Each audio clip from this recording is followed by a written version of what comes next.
Hello everyone, welcome to my channel. As of September 2024, the Chinese government has officially halted foreign adoption programs. Since the implementation of China's adoption law in 1992, which allowed foreigners to adopt Chinese orphans, approximately 150,000 Chinese orphans have been adopted by foreign families, with around 82,000 of them going to the United States. A few years ago, the topic of Chinese orphans adopted by foreigners became a major discussion point on Chinese social media. This was largely due to Maggie McNeil, who was adopted by a Canadian couple at the age of 1 and later won a gold medal at the Tokyo Olympics. Many people were curious about her Chinese heritage and identity. Some argued that if she had not been adopted, the gold medal would have belonged to China.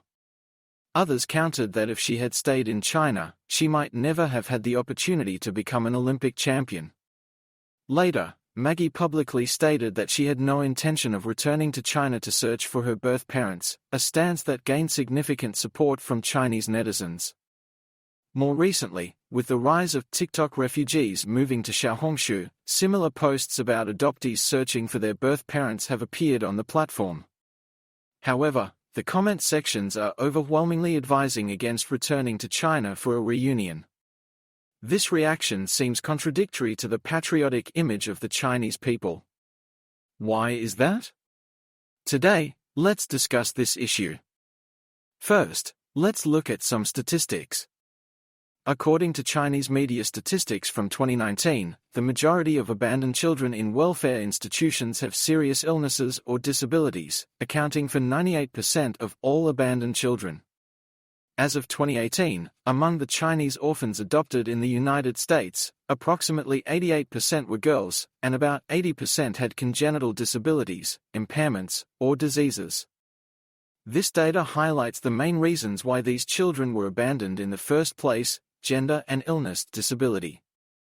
China's one-child policy, combined with the traditional preference for male labor in an agrarian society and the custom of Chinese women marrying into their husband's family, resulted in unwanted baby girls in rural areas during the 1980s and 1990s. Due to the lack of a proper rural healthcare system, many rural couples only found out their child's sex after birth, leading to widespread female infanticide and abandonment during that era. As for children born with illnesses or disabilities, their parents often lacked the financial means for medical treatment or were unwilling to bear the lifelong burden of special education. These children were usually abandoned in high-visibility areas such as hospitals, orphanage entrances, or busy streets in hopes that a kind-hearted person would find and save them. Why are these children not encouraged to reunite with their birth parents as adults? At the core of this issue lies the fundamental difference between China's family-oriented view of filial duty and Western individualism. In China, the traditional saying, "raising children for old age support," is deeply ingrained. The idea is that parents raise their children so they can depend on them in old age, as a form of repayment for their upbringing.